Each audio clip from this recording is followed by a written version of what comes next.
জবাবদিহিতার কথা বলছিলেন, এই প্রসঙ্গে বলি, গত 15 বছর আপনি নির্বাসনে থেকে দলকে নেতৃত্ব দেওয়ায় এটা একটা ভিন্ন পরিস্থিতি।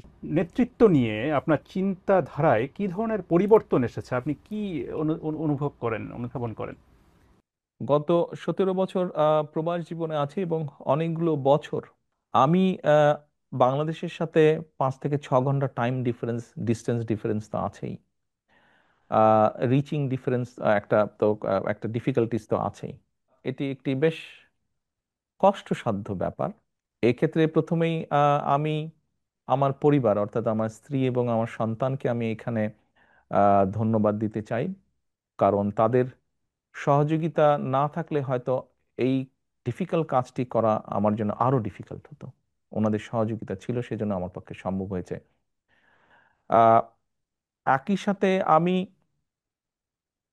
আবারও ধন্যবাদ দিতে চাই আমার হাজারো লক্ষ নেতাকর্মীকে, যারা এই ডিফিকাল্টিজের মধ্যে থেকেও আমাকে সহযোগিতা করেছেন দলকে সুসংগঠিত রাখতে, দলকে রাজপথে নিয়ে যেতে, শত অত্যাচার বাধা বিঘ্নর মাঝেও আহ, জনগণের কথা তুলে ধরতে, জনগণের দাবির ব্যাপারে সোচ্চার থাকতে। আপনি জিজ্ঞেস করেছেন মনে হয় যে আহ, এখান থেকে কি কি দেখেছি, শিখেছি বা জেনেছি।